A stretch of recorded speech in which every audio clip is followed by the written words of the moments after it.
In a potential breakthrough towards the first significant new US gun law in decades, a bipartisan group of senators on Sunday announced an agreement on a framework for a firearms safety bill with enough Republican support to advance in the narrowly divided Senate. Here are some highlights of what is and what is not covered by the agreement.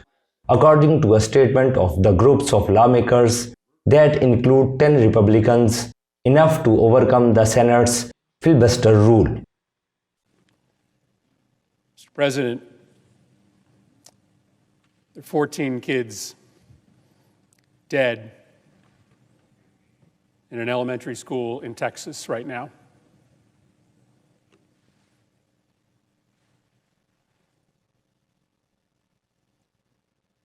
What are we doing? What are we doing?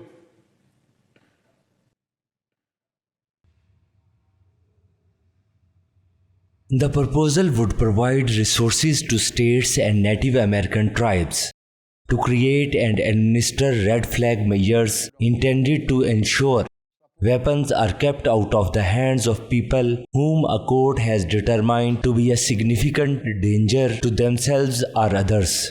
These measures would be consistent with state and federal due process and constitutional protections.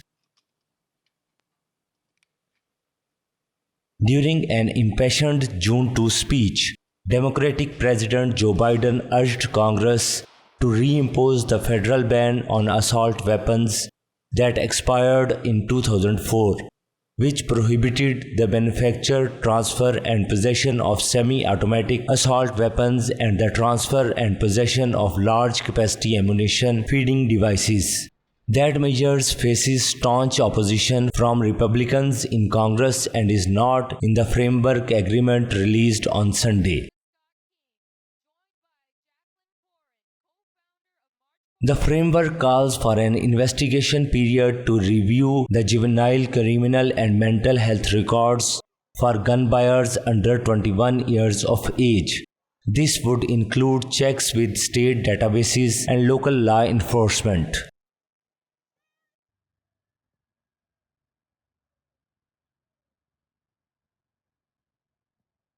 The proposal does not include a provision to raise the age for buying a semi-automatic rifle to 21 nationwide. Currently, the minimum age to buy is 18. Federal law already prohibits anyone younger than 21 legally buying a handgun.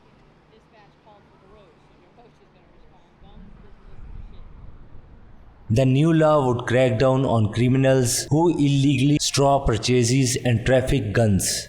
A straw purchase occurs when a person buys a weapon for someone who is not legally allowed to buy one.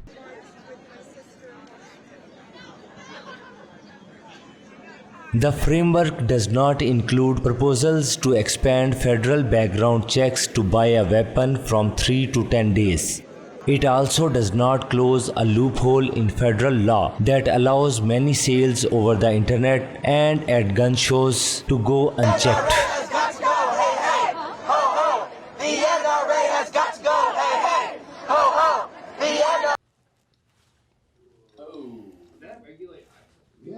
The proposal would expand community behavioral health center models and makes investments to increase mental health and suicide prevention program access. It also would help fund crisis and trauma intervention and recovery services and makes investments in programs that increase access to mental and behavioral health services for youth and families in crisis via telehealth. The proposed framework makes no mention of amending or repealing a federal liability shield that protects gun manufacturers from being sued for violence carried out by people carrying and shooting their guns. The framework would also clarify the definition of a federally licensed firearms dealers and crack down on criminals who illegally evade licensing requirements. Those who are convicted for domestic violence crimes and face domestic violence restraining orders would be subject to criminal background checks for gun purchases under the proposal.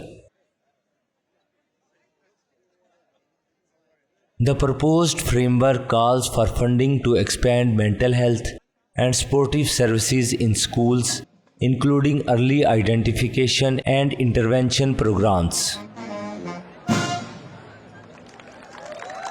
Under the proposal, federal funds would go to programs that help primary and secondary school create safety measures, support school violence prevention efforts, and provide training to school personnel and students.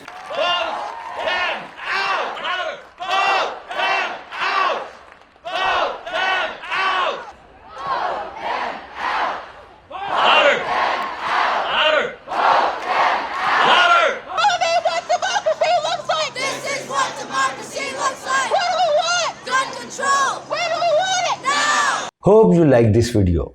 Please share it and share your thoughts in the comment section below. Also subscribe to our channel and press the bell icon for latest updates. Thank you.